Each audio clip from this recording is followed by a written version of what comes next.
नमस्कार दोस्तों, इस वीडियो में क्लास 7th के इतिहास को कंप्लीट डिस्कस करेंगे केवल एक वीडियो में। सबसे पहले हम वन लाइनर सवाल डिस्कस करेंगे और उसके बाद जितना भी आपके शासक मध्यकाल में आते हैं उन सब का टाइम लाइन भी आपको हम डिस्कस करेंगे सबसे लास्ट में। अगर इस वीडियो को आप ध्यान से देखते हैं तो आपको बहुत ज़्यादा बेनिफिट होगा। अगर आप कंपटीशन का एग्ज़ाम दे रहे हैं तो आपके लिए तो ये वीडियो संजीवनी के समान होगा। तो आप वीडियो को शुरू से अंत तक ध्यान से देखिएगा। इसमें जितना भी चैप्टर है हम सभी को डिस्कस करेंगे और ये सभी के सभी एनसीईआरटी के पॉइंट है जो हर एग्ज़ाम में पूछा जाता है। इसका पीडीएफ के लिए आप टेलीग्राम ग्रुप ज्वाइन कर लीजिएगा, जिसका लिंक डिस्क्रिप्शन बॉक्स में दिया गया है। साथ ही आपको बता दें कि इसका जो कुछ पीडीएफ आपको तो फ्री मिलेगा, लेकिन मैक्सिमम पीडीएफ इसका पेड रहेगा। ठीक है, तो आइए देखते हैं पहला क्वेश्चन। वर्षों के दौरान हुए परिवर्तन की पड़ताल। तो एनसीईआरटी कक्षा 7 की जो इतिहास की पुस्तक है उसका नाम है हमारे अतीत, सेकेंड लिखा गया है। इतिहासकार 700 ईस्वी से 1750 ईस्वी के काल को क्या कहते हैं? तो इसे मध्यकाल कहा जाता है। अल हिंद किस भाषा का शब्द है और इसका अर्थ क्या है? तो अल हिंद जो है अरबी भाषा का शब्द है, इसका अर्थ है भारत। इसका अर्थ है भारत। ईरानी इतिहासकार अल विरनी ने भारत पर कौन सी पुस्तक लिखी है? तो किताब उल हिंद पुस्तक लिखा है अल विरनी ने। अल बिरनी किसके साथ भारत आया था? तो जो अल विरनी है या अल वर्नी है ये भारत महमूद गजनबी के साथ आया था। मध्यकाल में राजपूत शब्द है, राजपूत शब्द का क्या अर्थ था? तो राजा का पुत्र। राजपूत शब्द का अर्थ था क्षत्रिय योद्धा वर्ग के होते थे, राजा का पुत्र। मध्यकाल में फारसी भाषा का महत्व क्यों था? क्योंकि दरबार और प्रशासन की भाषा थी फारसी, इस कारण से। मध्यकाल में कौन कौन से नए सामाजिक वर्ग उभरे? तो राजपूत, मराठा, सिख, जाट और आहोम, ये आपके नए सामाजिक वर्ग उभरते हैं। मध्यकाल के इतिहास को जानने के मुख्य स्रोत कौन से हैं? तो मध्यकाल के इतिहास को जानने के मुख्य स्रोत हैं सिक्के, अभिलेख, पांडुलिपियाँ और इमारतें हैं। एकता व्यवस्था क्या थी? तो दिल्ली सल्तनत में भूमि अनुदान की व्यवस्था थी। दिल्ली सल्तनत में भूमि अनुदान की व्यवस्था थी। मध्यकाल में व्यापार की मुख्य वस्तुएं कौन सी थी? मसाले, कपड़े, घोड़े और कीमती पत्थर थे। मसाले, कपड़े, घोड़े और कीमती पत्थर थे। मध्यकाल में हिंदुस्तान शब्द किस क्षेत्र के लिए प्रयोग होता था? तो मध्यकाल में हिंदुस्तान शब्द जो है पंजाब और गंगा के मैदानी क्षेत्र के लिए इस्तेमाल होता था। राजस्व शब्द का मध्यकाल में क्या अर्थ था? तो सरकार को दिया जाने वाला कर था। मध्यकाल में वर्ण और जाति में क्या अंतर है? तो वर्ण 4 थे, जबकि जाति कार्य आधारित छोटी इकाई है। वर्ण कितने थे? 4 थे, ब्राह्मण, क्षत्रिय, वैश्य और शूद्र, जबकि जो जाति कार्य आधारित छोटी इकाई है। जिस भी जाति में जन्म लिए वो काम करना पड़ेगा। इतिहास लिखने की विधि को क्या कहते हैं? इतिहास लेखन बोला जाता है। मध्यकाल में मानचित्रों की क्या विशेषता थी? तो कुछ मानचित्रों में दक्षिण ऊपर होता था। जाति व्यवस्था मध्यकाल में कैसी बदली? जाति व्यवस्था मध्यकाल में कैसे बदली? नए व्यवसायियों के आधार पर नई जातियां बनी। मध्यकाल में इतिहास लेखन कौन करते थे? तो दरबारी लेखक और विद्वान करते थे। मध्यकाल में सुल्तान शब्द का क्या अर्थ है? तो सुल्तान शब्द का अर्थ है शासक या राजा, ये अरबी शब्द है। भारत में प्रमुख धर्म कौन से थे मध्यकाल में? तो हिंदू, इस्लाम, बौद्ध, जैन और सिख थे। पांडुलिपि और अभिलेख में क्या अंतर है? पांडुलिपि और अभिलेख में क्या अंतर है? तो पांडुलिपि हाथ से लिखी जाती है, जबकि अभिलेख पत्थर पर उत्कीर्ण किया जाता है, पत्थर पर लिखा जाता है। मध्यकाल में नई भाषा कैसे विकसित हुई? तो संस्कृत, अरबी, फारसी और स्थानीय भाषाओं के मेल से नई भाषा उत्पन्न होती है, नई भाषा विकसित होती है। मध्यकाल में शासक और सामंत में क्या संबंध था?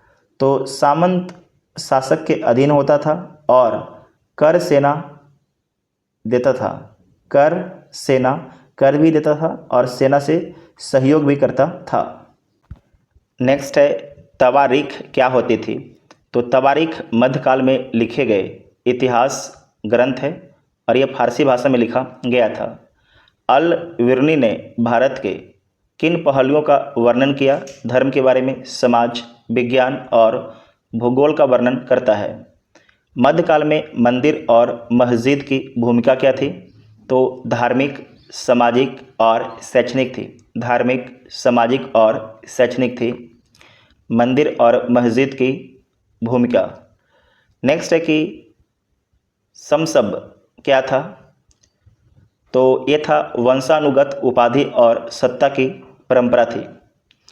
मध्यकाल में भूमि अनुदान से क्या लाभ होता था? ब्राह्मणों, मंदिरों को भूमि मिलती थी और खेती बढ़ती थी।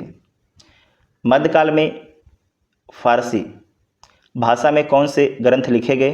तो तवारीख, दीवान और शायरी के ग्रंथ लिखे गए हैं। मध्यकाल में यात्रियों का इतिहास लेखन में क्या योगदान था? उन्होंने अपने यात्रा वृत्तांत में तत्कालीन समाज का वर्णन किया है। नए राजा और उनके राज। 7वीं से 12वीं सदी के बीच कौन से नए राजवंश उभरे? तो 7वीं से 12वीं सदी के बीच में गुर्जर, प्रतिहार, राष्ट्रकूट, पाल और चोल उभरते हैं। सामंत कौन होते थे? राजा के अधीन छोटे शासक जो कर और सैनिक देते थे। मोस्ट इम्पॉर्टेंट है। सामंत कौन होते थे? तो राजा के अधीन छोटे शासक थे जो आपके राजा को कर और सैनिक से सहयोग करते थे। त्रिपक्षीय संघर्ष किनके बीच था? तो गुर्जर, प्रतिहार, राष्ट्रकूट और पाल के बीच। मोस्ट इम्पॉर्टेंट है। त्रिपक्षीय संघर्ष किनके बीच था? गुर्जर, प्रतिहार, राष्ट्रकूट और पाल के बीच। त्रिपक्षीय संघर्ष किस स्थान के लिए था? तो जो त्रिपक्षीय संघर्ष था, ये तीनों के बीच में झगड़ा था, किस स्थान के लिए था? कन्नौज नगर के लिए था। किस नगर के लिए? कन्नौज नगर के लिए था। ठीक है। गुर्जर प्रतिहार वंश किस क्षेत्र में था? तो राजस्थान और उत्तर भारत में गुर्जर प्रतिहार था। जबकि राष्ट्रकूट वंश कहाँ था? तो दक्कन महाराष्ट्र में था। दक्कन महाराष्ट्र में। पाल वंश किस क्षेत्र में था? तो ये बंगाल, बिहार में था पाल वंश। चोल वंश की राजधानी कहाँ थी? तो तंजावुर चोल वंश की राजधानी थी। वर्तमान तमिलनाडु राज्य में है। चोल साम्राज्य का सबसे महान शासक कौन था? तो राजराज प्रथम और राजेंद्र प्रथम था। राजराज प्रथम और राजेंद्र प्रथम था। राज प्रथम ने कौन सा मंदिर बनवाया? तो बृहदेश्वर मंदिर बनवाता है तंजावुर में। कहाँ बनवाता है? तंजावुर में। चोल प्रशासन की सबसे छोटी इकाई क्या थी? तो नाडु थी, जो गांवों का समूह था। चोल काल में ग्राम सभा को क्या कहते थे? ऊर या सभा। महाराजा धीराज उपाधि का क्या अर्थ है? तो राजाओं के राजा। महाराजा धीराज का अर्थ होता है राजाओं के राजा, सबसे बड़ा राजा। चोल नौसेना किस लिए प्रसिद्ध थी? तो श्रीलंका और दक्षिण पूर्व एशिया पर विजय करने के कारण प्रसिद्ध थी चोल नौसेना। प्रशस्ति क्या होती थी? तो राजा की प्रशंसा में लिखी गई कविता या लेख, उसे बोलते हैं प्रशस्ति। क्या बोला जाता है? उसे प्रशस्ति बोला जाता है। चोल प्रशासन में बिल्लाल कौन थे? तो भूमिपति किसान वर्ग थे बिल्लाल। भूमि अनुदान से क्या तात्पर्य है? तो राजाओं द्वारा ब्राह्मणों मंदिरों को दी गई भूमि से है। राजपूतों की उत्पत्ति कैसे मानी जाती है? तो क्षत्रिय वर्ण से और कुछ विदेशी मूल से। मध्यकाल में राजाओं की उपाधि क्यों महत्वपूर्ण थी? शक्ति और प्रतिष्ठा दर्शाने के लिए। कदम्ब वंश किस क्षेत्र का था? तो कर्नाटक का था। कदम्ब वंश किस वंश का था? तो कर्नाटक का था। राजेंद्र प्रथम ने कौन सी उपाधि धारण की? तो गंगे कोंड की उपाधि धारण किया था। क्यों किया था? गंगा क्षेत्र को जीतने के कारण, है ना। तो लिखा गया है गंगा को जीतने वाला कौन था? राजेंद्र प्रथम था और इसने उपाधि धारण किया गंगे कोंड। नेक्स्ट है कि राजेंद्र प्रथम ने नई राजधानी कहाँ बनाई? तो गंगे कोंड चोलपुरम मोस्ट वीवीआई। राजेंद्र प्रथम ने नई राजधानी कहाँ बनाई? तो गंगे कोंड चोलपुरम। राजेंद्र प्रथम का बात यहाँ पर भी चल रहा है। चोल काल में नगरम क्या था? तो व्यापारियों की सभा संगठन थी। राजपूत राजाओं में आपसी संघर्ष का मुख्य कारण क्या था? सत्ता, भूमि, प्रतिष्ठा के लिए प्रतिस्पर्धा था। तुंगभद्रा क्षेत्र के लिए चोलों और किसका संघर्ष हुआ? तो तुंगभद्रा क्षेत्र के लिए चोल और चालुक्यों के बीच में संघर्ष होता है। मध्यकाल में दान पत्र क्या होते थे? तो मध्यकाल में दान पत्र भूमि अनुदान के ताम पत्र अभिलेख होता था। चोल प्रशासन में मंडल क्या था? तो मंडल सबसे बड़ी प्रशासनिक इकाई थी जो प्रांत था। जो क्या था? प्रांत।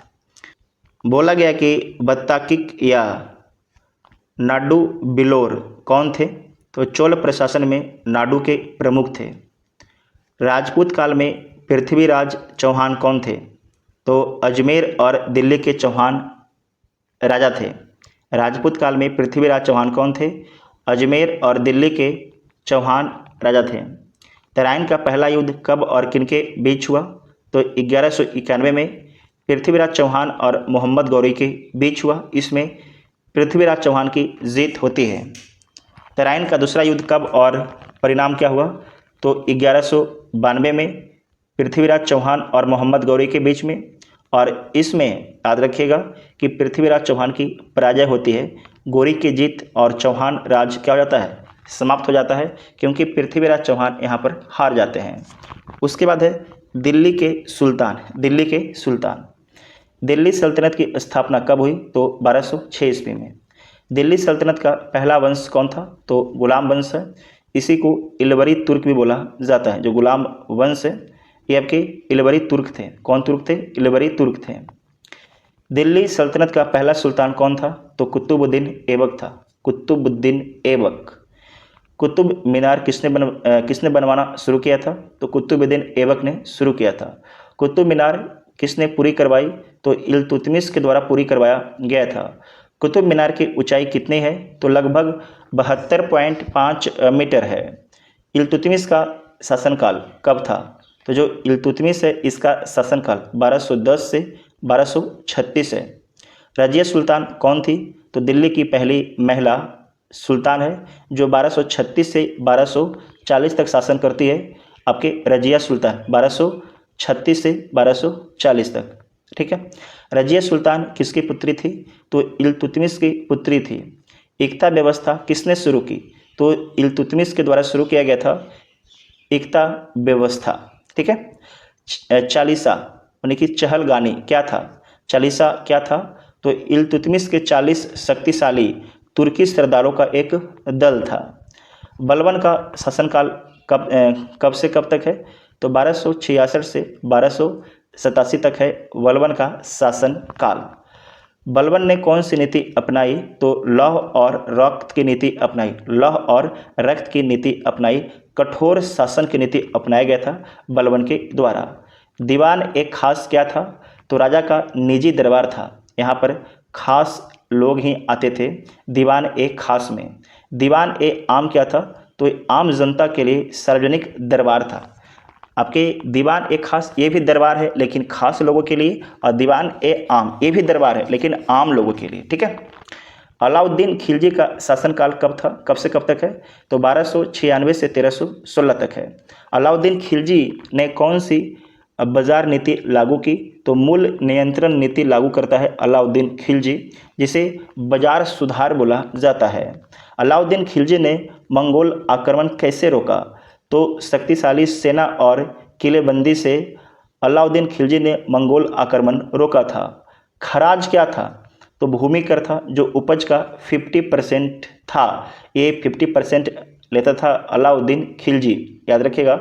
50% जो भूमि टैक्स से अलाउद्दीन खिलजी लेता था, जिसे खराज बोला गया है।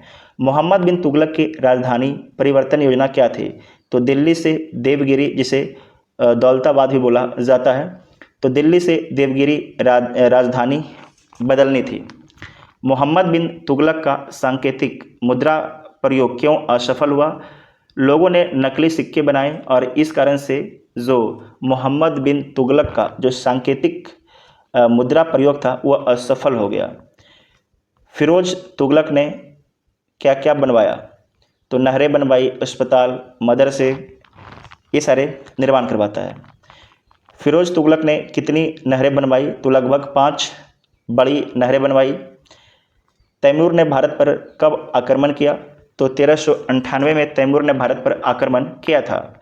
तैमूर के आक्रमण का क्या प्रभाव पड़ा? दिल्ली सल्तनत कमज़ोर हो गई। दिल्ली सल्तनत क्या हो गई? आपके कमज़ोर हो गई।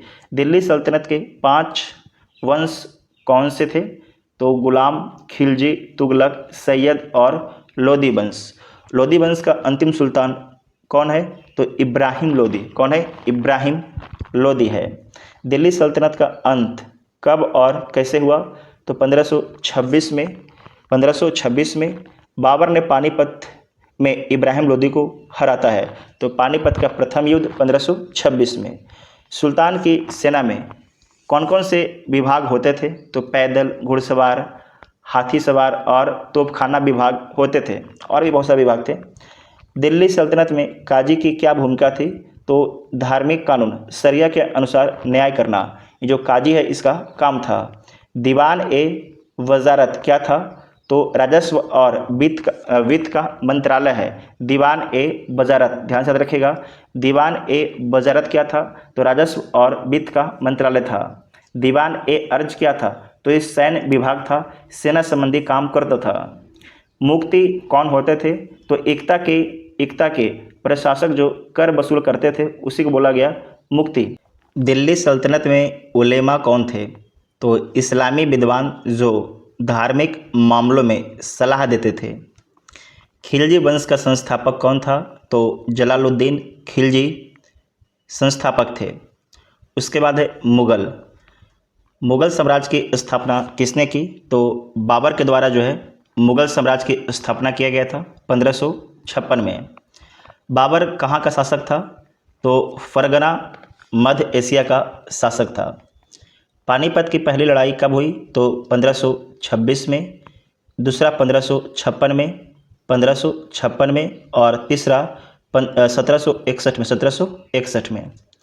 पानीपत की पहली लड़ाई किनके बीच थी? तो बाबर और इब्राहिम लोदी के बीच, और इसमें बाबर जीतता है, इब्राहिम लोदी की हार होती है, इब्राहिम लोदी की हत्या कर दी जाती है। तुजुक ए बाबरी या बाबरनामा किसने लिखा है? तो बाबर के द्वारा लिखा गया है। ये बाबर की आत्मकथा है, बाबर की आत्मकथा है। हुमायूं को किसने हराकर भारत से निकाला? तो शेरशाह सूरी ने 1540 में से भारत से निकाल दिया था। शेरशाह सूरी ने क्या क्या सुधार किए थे? तो डाक व्यवस्था, सड़कें और भूमि सुधार किया था, जिसे अकबर ने हूबहू फॉलो भी किया था बाद में। ग्रैंड ट्रंक रोड किसने बनवाई? तो शेरशाह सूरी ने बनवाया था। अकबर का शासनकाल कब था? तो 1556 से 1605 तक आपके अकबर रहता है। पानीपत की दूसरी लड़ाई कब हुई? तो 1556 में पानीपत की दूसरी लड़ाई होती है। पानीपत की दूसरी लड़ाई किनके बीच थी? तो अकबर और हेमू के बीच। अकबर की तरफ से वैरम खां था और आपके हेमू, इसमें हेमू की हत्या कर दी जाती है, हेमू की सर काट दी जाती है। अकबर के 9 रत्नों में सबसे प्रसिद्ध कौन थे? तो बीरबल, अबुल फजल, तानसेन, टोडरमल, ये आपके सबसे महत्वपूर्ण थे। अकबर ने कौन सा धर्म चलाया? तो दीन ए इलाही चलाया गया था अकबर के द्वारा, मोस्ट इम्पॉर्टेंट है। मनसब व्यवस्था किसने शुरू किया? तो जो ये मनसब व्यवस्था है ये अकबर के द्वारा शुरू किया गया था, मनसब व्यवस्था। मनसबदार कौन होते थे? तो मुगल सेना के अधिकारी जिन्हें पद और वेतन मिलता था उसे बोलते हैं मनसबदार। मुगल सेना के ये अधिकारी होते थे जिन्हें पद मिलता था और वेतन मिलता था, उन्हीं को बोला गया मनसबदार। अकबर की राजधानी कहाँ कहाँ रही? तो आगरा, फतेहपुर सिकरी, लाहौर में अकबर की राजधानी रहती है। फतेहपुर सिकरी किसने और क्यों बनवाई? तो फतेहपुर सिकरी को अकबर ने बनवाया था, शेख सलीम चिश्ती की दरगाह के पास था, इस कारण से। इबादत खाना क्या था? इबादत खाना क्या था? तो अकबर का वह स्थान जहाँ सभी धर्मों पर चर्चा होती थी उसे बोलते हैं इबादत खाना, इबादत खाना बोला गया है। आइन ए अकबरी की रचना किसने की? तो अबुल फजल के द्वारा किया गया है आइन ए अकबरी की रचना, मोस्ट BBI। अकबरनामा किसने लिखी है? तो अबुल फजल के द्वारा लिखा गया है। टोडरमल कौन थे? तो टोडरमल अकबर के दीवान जिन्होंने भूमि माप व कर सुधार किए, मोस्ट इम्पॉर्टेंट है। अकबर के दीवान जिन्होंने भूमि माप व कर सुधार किए हैं। तानसेन किस लिए प्रसिद्ध थे? तो अकबर के दरबार के महान संगीतकार थे तानसेन। जहांगीर का शासनकाल कब था? तो 1605 से 1627 ईस्वी तक था। मुगल चित्रकला किस शासक के काल में चरम पर थी? तो जहांगीर के काल में चरम पर थी। शाहजहां ने कौन सी प्रसिद्ध इमारतें बनवाई है? तो ताजमहल और लाल किला। शाहजहां ने कौन सी प्रसिद्ध इमारतें बनवाई है? तो ताजमहल और लाल किला बनवाया गया है। ताजमहल किसकी याद में बनवाया गया? तो मुमताज महल की याद में बनवाया गया है। तो यहाँ पर ध्यान रखिएगा कि बोला गया कि मुगल चित्रकला किसके शासनकाल में सबसे उच्च स्तर पर था? तो जहांगीर के शासनकाल में। जबकि अगर बोल देगा कि स्थापत्य कला किस शासक के समय में सबसे ऊंचे स्तर पर था? तो शाहजहां के शासनकाल के समय आपके सबसे ऊंचे स्तर पर था। ठीक है, इतना ध्यान में रखिएगा। उसके बाद है कि ताजमहल का निर्माण कब पूरा हुआ? तो लगभग 1653 में इसका निर्माण पूरा हुआ है। औरंगजेब का शासनकाल कब था? तो 1658 से 1707 ईस्वी तक औरंगजेब का शासनकाल था। औरंगजेब ने कौन सा ग्रंथ तैयार करवाया? तो फतवा ए आलमगीरी, इस्लामी कानून का संग्रह, फतवा ए आलमगीरी को तैयार करवाता है औरंगजेब। जागीर क्या थी? तो मनसबदारों को वेतन के बदले दी गई भूमि को बोलते हैं जागीर। क्या बोलते हैं? जागीर। मुगल साम्राज्य का पतन कब शुरू हुआ? तो औरंगजेब की मृत्यु के बाद मुगल साम्राज्य का पतन शुरू हो गया और जो औरंगजेब है इनकी मृत्यु 1707 ईस्वी में हुआ था। नेक्स्ट है कि जब्त व्यवस्था क्या थी? तो अकबर की भूमि माप और कर निर्धारण प्रणाली थी। मुगल साम्राज्य में सूबेदार कौन होता था? तो मुगल काल में सूबेदार प्रांत का शासक होता था। सूबे का प्रमुख शासक था सूबेदार। सूबे का प्रमुख शासक कौन था? तो सूबेदार था। ठीक है। नेक्स्ट है कि मुगल काल में दीवान की क्या भूमिका थी? तो राजस्व और वित्त का ये प्रमुख अधिकारी था दीवान। ठीक है। शासक और इमारतें। मध्यकाल में इमारतें बनाने का मुख्य उद्देश्य क्या था? शक्ति, धन और धर्म का प्रदर्शन करना। शिखर मंदिर स्थापत्य का कौन सा भाग है? तो मंदिर की ऊंची चोटी है जो गर्भगृह के ऊपर होती है, उसी को बोलते हैं शिखर, उसी को बोलते हैं शिखर, इस प्रकार से। ठीक है ना। नेक्स्ट है कि दक्षिण भारत में मंदिर स्थापत्य की शैली क्या है? तो जो दक्षिण भारत की मंदिरें हैं वो आपके बना हुआ है द्रविड़ शैली में। जो उत्तर भारत की मंदिरें हैं वो नागर शैली में, जबकि जो बीच का मंदिर निर्माण शैली है उसे बोलते हैं बेसर शैली, उसको बोला गया वेसर शैली बोला गया है, ध्यान रखिएगा। ठीक है। तो दक्षिण भारत में मंदिर स्थापत्य की शैली क्या है? तो द्रविड़ शैली है। उत्तर भारत में मंदिर स्थापत्य की शैली क्या है? तो नागर शैली है। गोपुरम क्या होता है? गोपुरम क्या होता है? तो दक्षिण भारतीय मंदिरों का विशाल प्रवेश द्वार, जो विशाल प्रवेश द्वार होता है कि आपके यहाँ से जब प्रवेश करते हैं जो द्वार विशाल होता है उसी को बोला गया है गोपुरम। क्या बोला गया है? गोपुरम बोला गया है। गर्भगृह क्या है? तो मंदिर का वह भाग जहाँ मूर्ति स्थापित होता है उसे बोलते हैं गर्भगृह। मंडप क्या होता है? तो मंदिर का सभा कक्ष जहाँ भक्त एकत्रित होते हैं उसे मंडप बोला जाता है। विमान क्या होता है? तो दक्षिण भारतीय मंदिरों में गर्भगृह के ऊपर की जो संरचना है, दक्षिण भारत के मंदिरों में जो ऊपर की संरचना है उसे बोलते हैं विमान। क्या बोलते हैं? विमान बोला जाता है। कंदरिया महादेव मंदिर कहाँ है? तो कंदरिया महादेव मंदिर जो है खजुराहो मध्य प्रदेश में स्थित है। खजुराहो के मंदिर किसने बनवाए हैं? तो चंदेल राजाओं के द्वारा बनवाया गया है। मोस्ट BBI खजुराहो के जो मंदिर है किसने बनवाए? तो चंदेल राजाओं के द्वारा बनवाया गया है। पित्रा डिवरा क्या है? पूछता है कि पित्रा डिवरा शैली क्या है?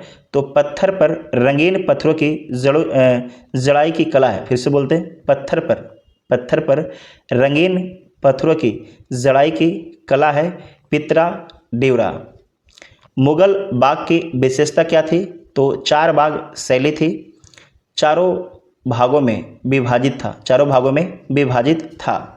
4 बाग शैली कहाँ से आई है? तो ईरानी फारसी परंपरा है 4 बाग शैली। कुब्बल उल इस्लाम मस्जिद कहाँ है? तो दिल्ली में है। कुब्बल उल इस्लाम मस्जिद कुतुब मीनार के परिसर में ही है कुब्बल उल इस्लाम मस्जिद। लाल किला किसने और कब बनवाया? तो शाहजहां के द्वारा बनवाया गया है 1638 से 1648 के बीच। हुमायूं का मकबरा किसने बनवाया? तो हाजी बेगम के द्वारा बनवाया गया है जो हुमायूं की पत्नी हैं। विजयनगर साम्राज्य की राजधानी कहाँ थी? तो हम्पी, ये कर्नाटक में थी। हम्पी में कौन से प्रसिद्ध मंदिर हैं? तो बिट्ठर मंदिर और विरूपाक्ष मंदिर ये आपके हम्पी में स्थित हैं। विजयनगर साम्राज्य की स्थापना 1336 में हरिहर और बुक्का नामक 2 भाइयों के द्वारा किया गया था। मीनार का क्या उपयोग होता था? जो मीनार है उसका इस्तेमाल क्या था? तो अजान देने और ऊंचाई से नज़र रखने के लिए मीनार का उपयोग किया जाता था। स्तंभ और मेहराब में क्या अंतर है? स्तंभ और मेहराब में क्या अंतर है? तो स्तंभ जो है भार सहारता है, मतलब कि भार संभालता है, जो इस प्रकार से होता है बना हुआ, इसके ऊपर सारे स्ट्रक्चर बने होते हैं। तो ये स्तंभ है, ये भार को सहता है, जबकि मेहराब कमान से भार बांटता है। मेहराब इस प्रकार से होता है ना। तो मेहराब क्या करता है? तो आपके कमान से भार को डिस्ट्रीब्यूट करता है। मध्यकाल में इमारतों में चूना का प्रयोग क्यों हुआ? ईंटों को जोड़ने के लिए मजबूत आधार के रूप में। मस्जिद की मुख्य विशेषता क्या है? तो मेहराब और मीनारे इबादत का स्थान है। ईवान क्या होता है? ईवान तो मुगल इमारतों में ऊंचा प्रवेश द्वार था ईवान। ताखा और मेहराबी खिड़की क्या है? तो दीवार में बनी आला नुमा जगह है ताखा या मेहराबी खिड़की। हौज ए खास क्या था? तो दिल्ली में फिरोज तुगलक द्वारा बनवाया गया एक जलाशय है हौज ए खास। जामा मस्जिद दिल्ली किसने बनवाई? तो शाहजहां के द्वारा बनवाया गया है जामा मस्जिद, जो लाल किला के जस्ट सामने ही है। बुलंद दरवाज़ा कहाँ है और किसने बनवाया? तो फतेहपुर सीकरी में है बुलंद दरवाज़ा, और अकबर के द्वारा बनवाया गया था गुजरात विजय के उपलक्ष्य में। बुलंद दरवाज़ा की ऊंचाई कितनी है? तो लगभग 54 मीटर है। शेख सलीम चिश्ती की दरगाह कहाँ है? तो फतेहपुर सीकरी में है शेख सलीम चिश्ती की दरगाह।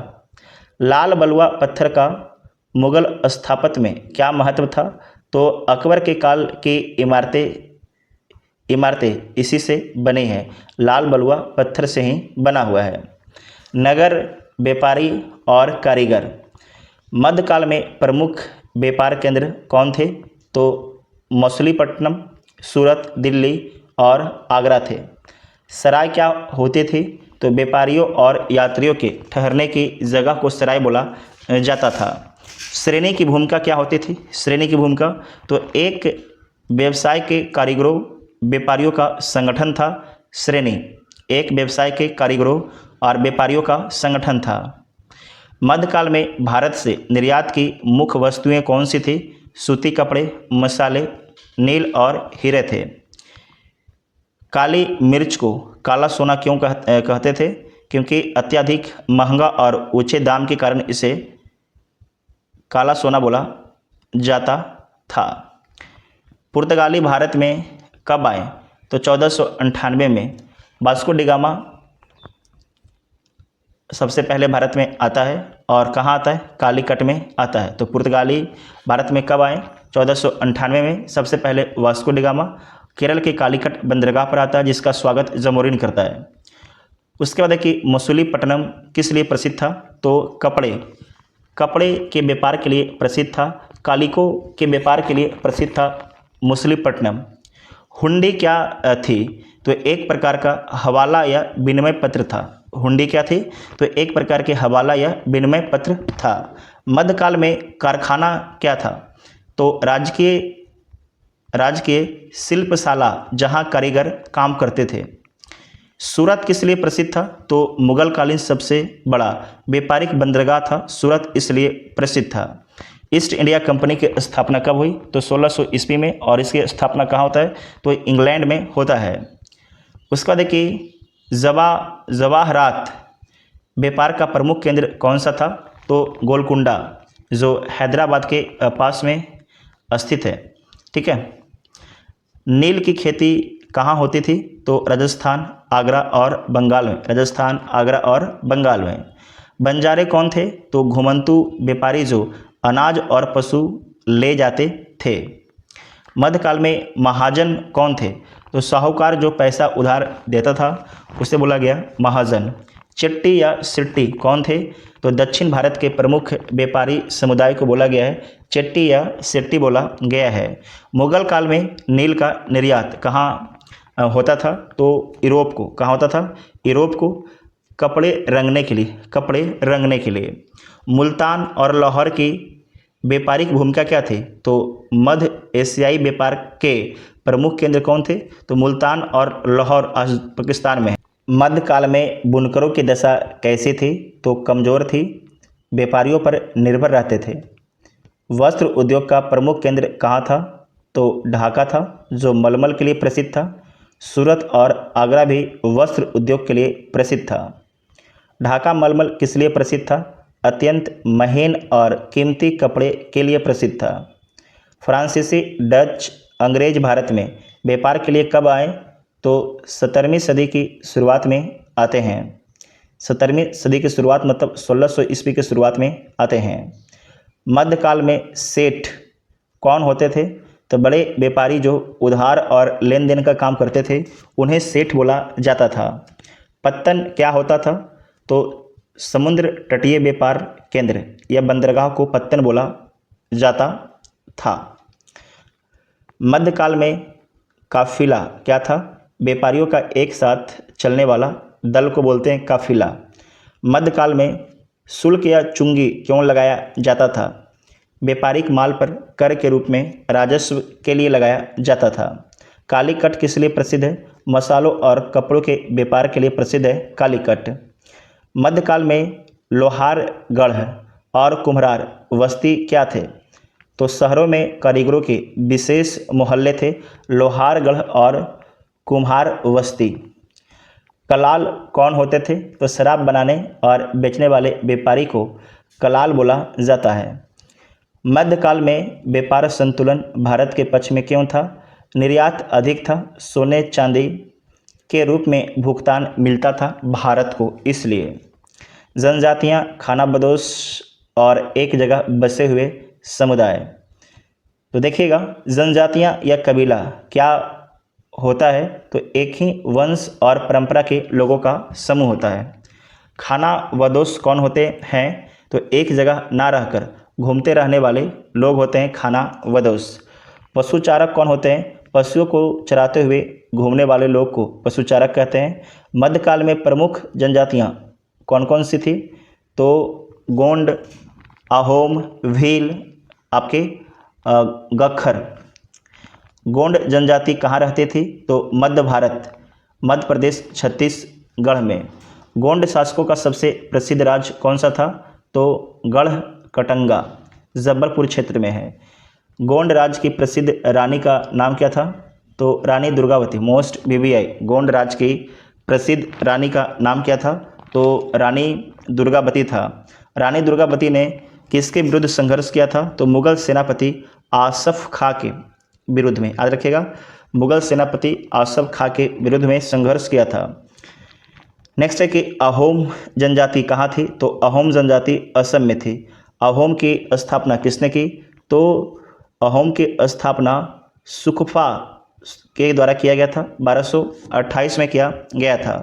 अहोम राज कितने समय तक चला? तो लगभग 600 वर्षों तक अहोम राज चलता है।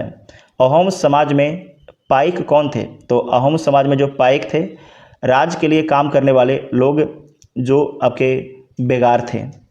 बंजारे किस प्रकार के लोग थे? तो अनाज नमक ढोने वाले घुमंतू व्यापारी हैं बंजारे। भील जनजाति किस क्षेत्र में थी? राजस्थान, मध्य प्रदेश, गुजरात में भील जनजाति थी।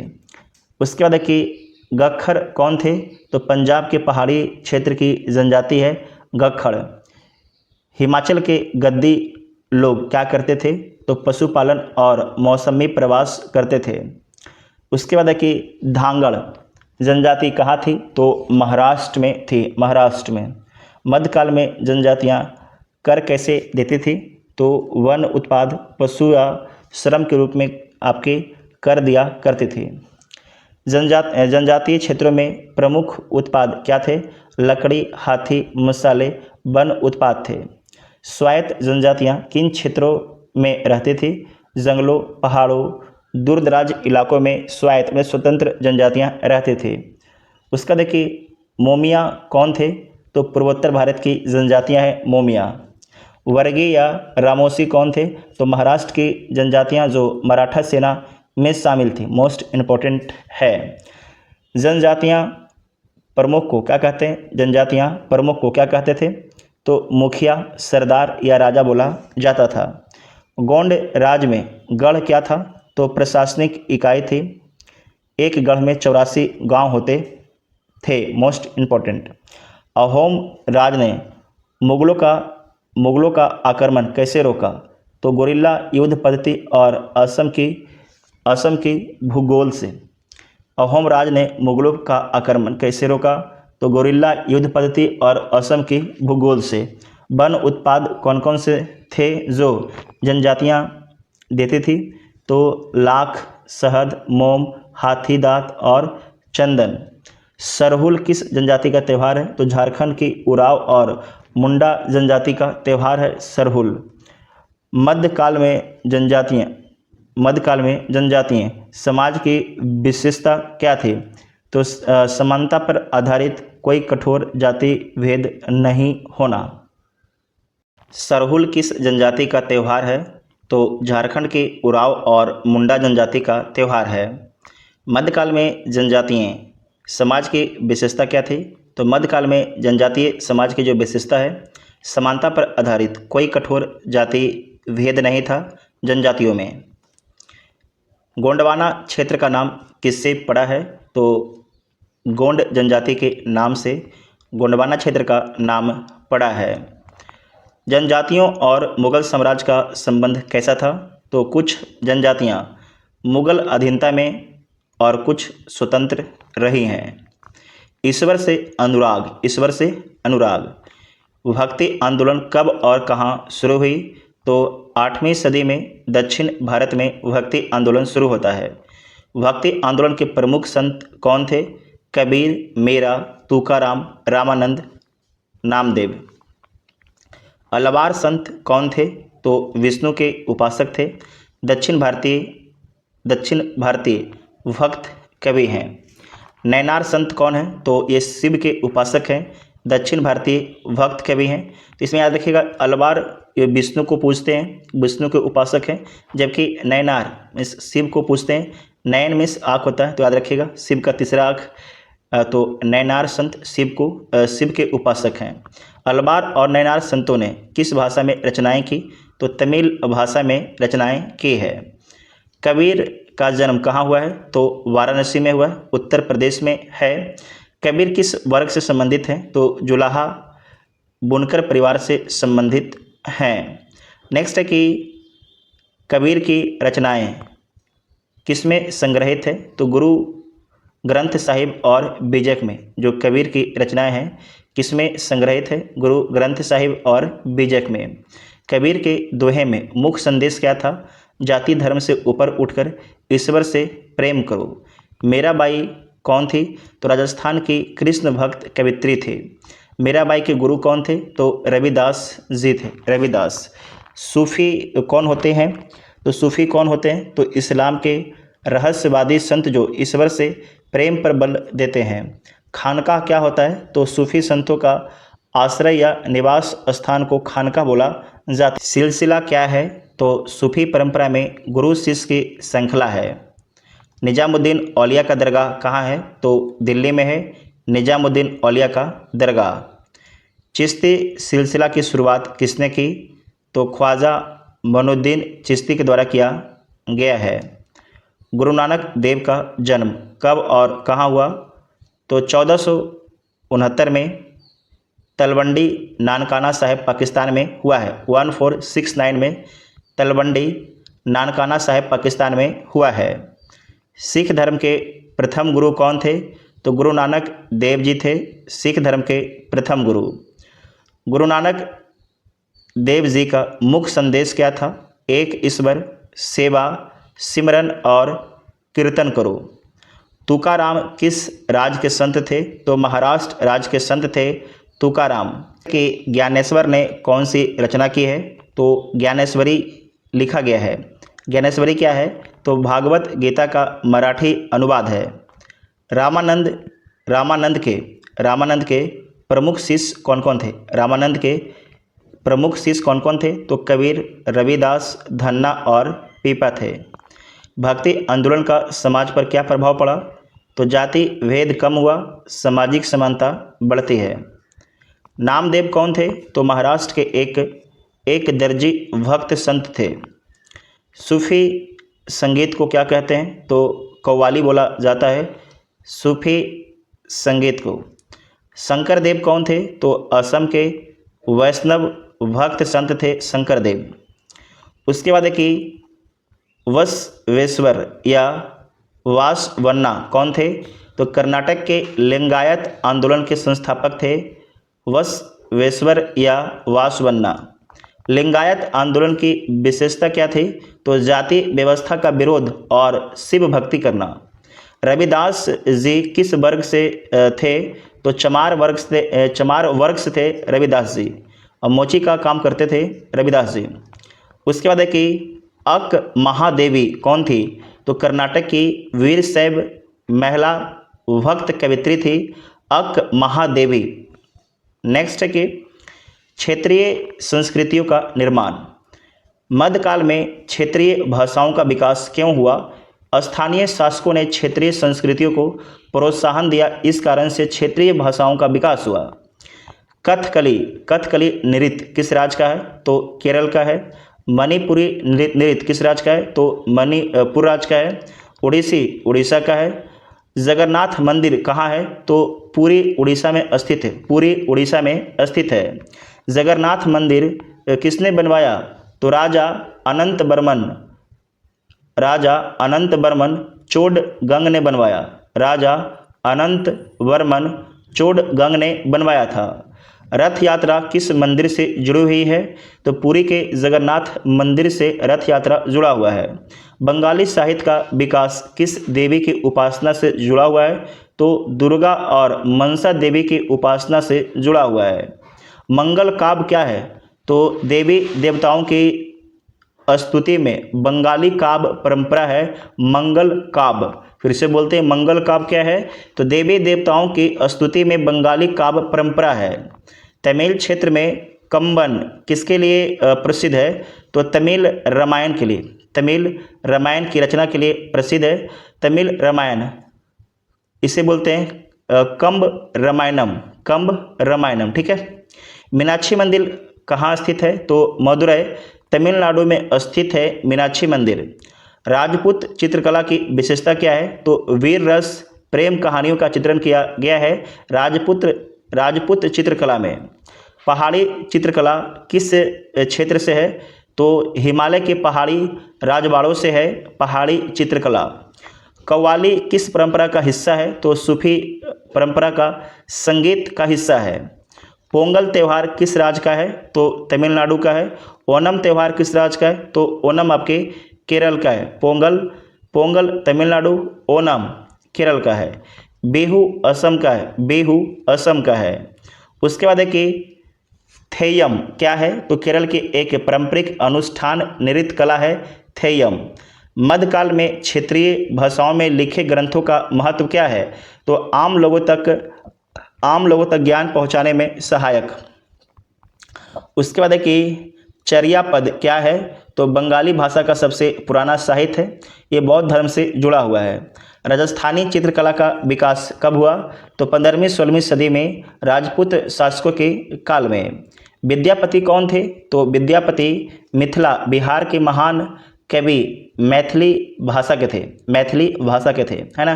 तो विद्यापति एक महान कवि हैं मैथिली भाषा के। लोकगीत और शास्त्रीय संगीत में क्या अंतर है? तो लोकगीत क्षेत्रीय भाषा है। लोकगीत क्या है? क्षेत्रीय भाषा है और परंपरा है, ठीक है। क्षेत्रीय भाषा और परंपरा है, जबकि शास्त्रीय जो आपके संगीत होता है वो आपके इसके कठोर नियम होते हैं। शास्त्रीय संगीत के नियम क्या होते हैं? कठोर होते हैं। जबकि लोकगीत जो होता है क्षेत्रीय भाषा और परंपरा से इसका संबंध होता है। जयदेव कौन थे और किसके लिए प्रसिद्ध हैं? तो उड़ीसा के कवि हैं और गीत गोविंद की रचना की है। गीत गोविंद किस भाषा में लिखी गई है? तो संस्कृत भाषा में लिखा गया है। तिरुक्काकुरल क्या है? तो तमिल भाषा का नीति शास्त्र ग्रंथ है। तिरुवल्लुवर के द्वारा लिखा गया है। अपभ्रंश भाषा क्या है? तो संस्कृत से विकसित बोलचाल की भाषा जिसमें हिंदी आदि बनी है उसी को बोलते हैं अपभ्रंश भाषा, ठीक है। तो संस्कृत से जो विकसित हुआ है उसे बोल देंगे अपभ्रंश भाषा। मराठी भाषा का विकास किस काल में हुआ? तो 13वीं सदी में ज्ञानेश्वर के काल में। केरल का कुडियाट्टम क्या है? तो संस्कृत नाटक की प्राचीन प्रदर्शन परंपरा है। गरबा और डांडिया किस राज्य के लोक नृत्य हैं? तो गुजरात के हैं गरबा और डांडिया। नेक्स्ट है कि 18वीं शताब्दी में नए राजनीतिक गठन। मुगल साम्राज्य के पतन का मुख्य कारण क्या था? तो कमजोर उत्तराधिकारी और आंतरिक संघर्ष था। नादिर शाह ने भारत पर कब आक्रमण किया? तो 1739 में। नादिर शाह ने भारत से क्या लूटा? तो कोहिनूर हीरा और मयूर सिंहासन लूट कर ये लेके चला जाता है। कोहिनूर हीरा और मयूर सिंहासन। अहमद शाह अब्दाली कहाँ का शासक था? तो अफगानिस्तान का शासक था। पानीपत की तीसरी लड़ाई कब हुई? 1761 में। पानीपत की तीसरी लड़ाई किनके बीच थी? तो अहमद शाह अब्दाली और मराठों के बीच। पानीपत की तीसरी लड़ाई का परिणाम क्या था? तो मराठों की हार और मराठा शक्ति कमज़ोर हो जाता है 1761 में पानीपत की तीसरी लड़ाई में। मोस्ट इम्पोर्टेंट है अहमद शाह अब्दाली। 18वीं सदी में उभरने वाले प्रमुख राज्य कौन से थे? तो मराठा, सिख, हैदराबाद, मैसूर, अवध, ये सारे राज थे। मराठा साम्राज्य की नींव किसने रखी है? तो छत्रपति शिवाजी महाराज ने। पेशवा कौन होते थे? तो मराठा साम्राज्य के प्रधानमंत्री पेशवा होते थे। पेशवा पद की शुरुआत किसने की? तो बालाजी विश्वनाथ के द्वारा किया गया 1713 में किया गया।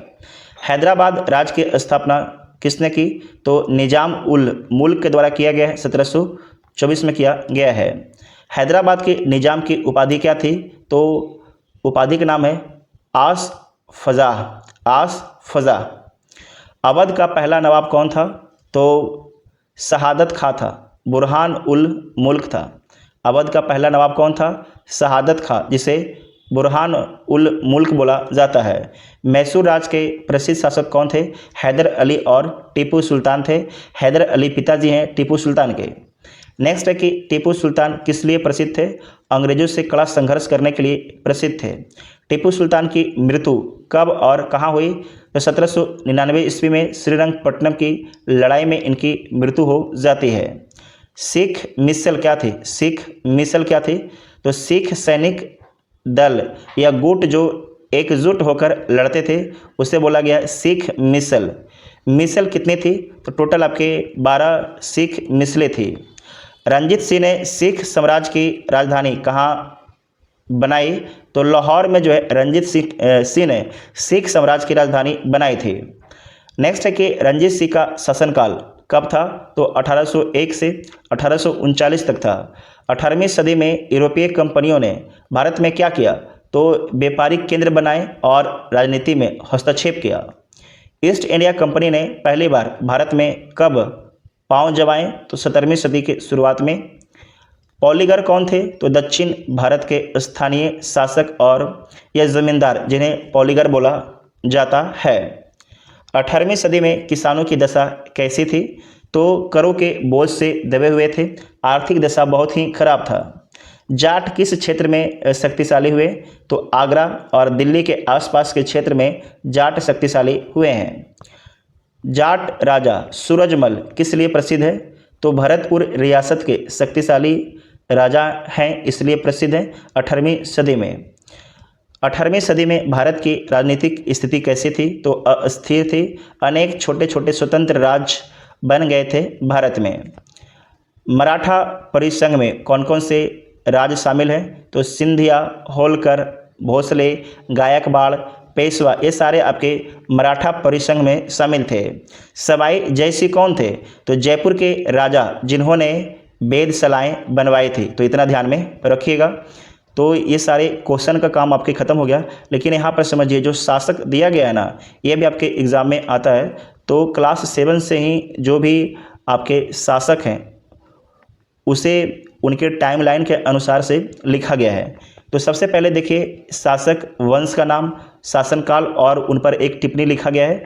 तो नए राजा, उनके राज, ये चैप्टर नंबर 2 का बात है।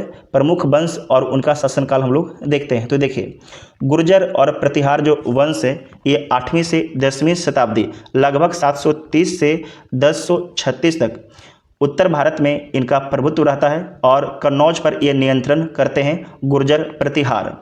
राष्ट्रकूट वंश ये भी 8वीं 10वीं सदी में आपके हैं लगभग 753 से 973 ईस्वी तक। और दक्कन का ये शक्तिशाली वंश है राष्ट्रकूट वंश, और त्रिपक्षीय संघर्ष में शामिल होता है राष्ट्रकूट वंश। उसके बाद है पाल वंश, ये भी आपके 8वीं 12वीं शताब्दी के दौरान का ही वंश है, लगभग 750 से 1162 ईस्वी। और बंगाल बिहार में इसका शासन था और बौद्ध धर्म का ये समर्थक है। और साथ ही आपको ध्यान रखना है कि त्रिपक्षीय संघर्ष में ये भी शामिल था। उसके बाद है चोल वंश, 9वीं से 13वीं शताब्दी लगभग 848 से 1279 आपके ईस्वी तक रहता है। दक्षिण भारत की ये महाशक्ति है और समुद्री व्यापार इसका आपके समुद्री व्यापार में बढ़त था चोल वंश का। परमार वंश है आपके 9वीं से 12वीं शताब्दी में लगभग 800 से 1305 ईस्वी। मालवा क्षेत्र भोज सबसे प्रसिद्ध इसका शासक होता है परमार वंश का, ठीक है। अब मालवा क्षेत्र में इसका शासन होता है। उसके बाद है चालुक वंश जिसे सोलंकी वंश भी बोला जाता है। 10वीं से 12वीं शताब्दी तक शासन रहता है, लगभग 942 से 1244 ईस्वी तक। गुजरात में इसका शासन है और समृद्ध व्यापारिक राज होता है चालुक। चंदेल वंश आपके 9वीं से 13वीं शताब्दी लगभग 831 से 1308 ईस्वी। बुंदेलखंड क्षेत्र खजुराहो के मंदिर निर्माण करवाया जाता है चंदेल वंश के द्वारा ही। उसके बाद है कि गढ़वाल वंश 11वीं से 12वीं शताब्दी लगभग 1090 से 1194, ये वाराणसी इनका केंद्र है और मोहम्मद गौरी ने इन्हें पराजित किया। शाही वंश जिसे हिंदू शाही बोलते हैं 9वीं से 11वीं शताब्दी लगभग 850 से 1026 ईस्वी। उत्तर पश्चिम सीमा और महमूद गजनी से संघर्ष होता है शाही वंश का। सेन वंश 12वीं शताब्दी में है, लगभग 1097 से 1225। बंगाल में पाल वंश के बाद आपके आता है सेन वंश, ठीक है। उसके बाद है दिल्ली सल्तनत, ये चैप्टर नंबर आपके 3rd था। तो यहाँ पर देख लीजिए, जो पहला वंश है यह है गुलाम वंश, जिसे दास वंश भी बोला जाता है, जिसे सलेब डायनेस्टी भी बोला जाता है। इसका जो शासनकाल है, जो आपके गुलाम वंश है, 1206 से 1290 तक है। ठीक है, तो इसमें जो पहला शासक हैं कुतुबुद्दीन ऐबक हैं, ये 1206 से 1210 तक रहते हैं। ये दिल्ली सल्तनत का संस्थापक हैं और कुतुब मीनार की ये नींव रखते हैं। उसके बाद है आराम शाह, ये 1210 में शासक बनते हैं। ऐबक का ये पुत्र है, बहुत ही कम समय तक शासन करता है। इल्तुतमिश, जिसे अल्तमश भी बोला जाता है, 1210 से 1236 तक शासन करता है। सल्तनत को बहुत मजबूत किया और टका, जीतल जैसे सिक्का आपके ये चलाता है। उसके बाद है कि रुकनुद्दीन फिरोज, ये 1236 में आपके शासन करता है, कुछ महीने शासन करता है और माह शाह तुर्कान का आपके प्रभाव होता है शासन पर। उसके बाद है, इसके बाद बनती है रजिया सुल्तान, 1236 से 1240 तक रहती है। दिल्ली की पहली महिला ये शासक बनती है रजिया सुल्तान। असाधारण शासिका हैं रजिया सुल्तान। ठीक है, उसके बाद है कि मोइजुद्दीन बहराम शाह, 1240 से 1242 तुर्की अमीरों के नियंत्रण में ये रहते हैं। अलाउद्दीन मसूद, 1242 से 46 कमज़ोर शासक है। नसरुद्दीन महमूद, 1246 से 1266, ये बलबन का ससुर है, इंपॉर्टेंट है। नसरुद्दीन महमूद जो है ये बलबन का ससुर है, नेक और धर्मपराय शासक था। नेक्स्ट है कि गियासुद्दीन बलबन, 1266 से 1287 तक लौह रक्त की नीति देता है और ये शक्तिशाली सुल्तान है। खिलजी वंश के बारे में देखिएगा, 1290 से 1320 तक खिलजी वंश रहता है। संस्थापक हैं जलालुद्दीन फिरोज खिलजी, 1290 से 1296 तक रहते हैं। खिलजी वंश का संस्थापक और उदार शासक था। उसके बाद है अलाउद्दीन खिलजी, 1296 से 1316 तक सबसे शक्तिशाली सुल्तान होता है। उसके बाद है कि बाजार नियंत्रण नीति लागू करता है। शिहाबुद्दीन उमर 1316 में बनता है, ये अलाउद्दीन का पुत्र है, बहुत ही कम समय तक शासन करता है। उसके बाद है कि कुतुबुद्दीन मुबारक शाह, 1316 से 1320 तक खिलजी वंश का ये अंतिम शासक है ना। कुतुबुद्दीन मुबारक शाह अगर पूछ देगा तो बहुत से बच्चे इसमें फंस जाएंगे, है ना, तो इसीलिए इसको दिया गया है, ये एक्स्ट्रा है ना, लेकिन आपकी किताब की बातें ही है, लेकिन इसे एक जगह समराइज करके दिया गया है। तुगलक वंश जो है 1320 से 1414 तक शासन करता है। इसके संस्थापक हैं तुगलक वंश के गियासुद्दीन तुगलक, 1320 से 1324 तक तुगलक वंश का संस्थापक और सिंचाई कार्य में महत्वपूर्ण भूमिका निभाता है। मोहम्मद बिन तुगलक, 1324 से 1351, राजधानी जो है दिल्ली से ये दौलताबाद ट्रांसफ़र करता है और सांकेतिक मुद्रा जारी करता है। फिरोज शाह तुगलक 1351 से 1388 नहरें बनवाई, अस्पताल बनवाया, दास प्रथा में सुधार करवाता है। गियासुद्दीन तुगलक शाह सेकेंड, 1388 फिरोज का पोता, कमज़ोर शासन। उसके बाद है कि अबू बकर, इसे देख लीजिए, और नसरुद्दीन महमूद, ये आपके 1390 से 1412 तक रहता है। तैमूर के आक्रमण के बाद कमज़ोर हो जाता है। उसके बाद है सैयद वंश, कब से कब तक रहता है, तो 1414 से 1451 तक रहता है और इसके जो संस्थापक है खिज्र खान है, 1414 से 1421 तक आपके शासन करता है। ये सैयद वंश का संस्थापक है। तैमूर का ये प्रतिनिधि है खिज्र खां। ठीक है, उसके बाद है कि मुबारक शाह, 1421 से 1434, कुछ सुधार लेकिन अशांत इसका समय रहता है। मोहम्मद शाह और लास्ट में अलाउद्दीन आलम शाह, इसे आप लोग देख लीजिएगा यहाँ पर। तो अलाउद्दीन आलम शाह जो है 1443 से 1451 तक लोदी को सत्ता सौंपी और वंश का क्या हो जाता है, अंत हो जाता है। तो यहाँ पर जो है आपके सैयद वंश का अंत होता है। उसके बाद है लोदी वंश आता है 1451 से लेके 1526 और संस्थापक होता है लोदी वंश का बहलोल लोदी होता है, 1451 से 1489 तक शासन करता है। लोदी वंश का संस्थापक है और अफगान वंश से इसका संबंध होता है। ठीक है, उसके बाद है कि सिकंदर लोदी 1489 से 1517 तक शासन करता है। आगरा की स्थापना BBI है। सिकंदर लोदी आगरा की स्थापना करवाता है और ये साहित्य प्रेमी है। उसके बाद है कि इब्राहिम लोदी, ये 1517 से 1526 तक रहता है और पानीपत का युद्ध होता है 1526 में और बाबर ने इसे हराता है और इब्राहिम लोदी की हत्या कर देता है और इसके बाद ही जो लोदी वंश है ये समाप्त हो जाता है। उसके बाद आता है मुग़ल के बारे में देखिएगा।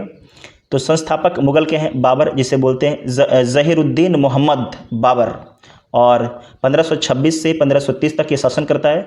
मुगल साम्राज्य का संस्थापक है और पानीपत का प्रथम युद्ध लड़ता है।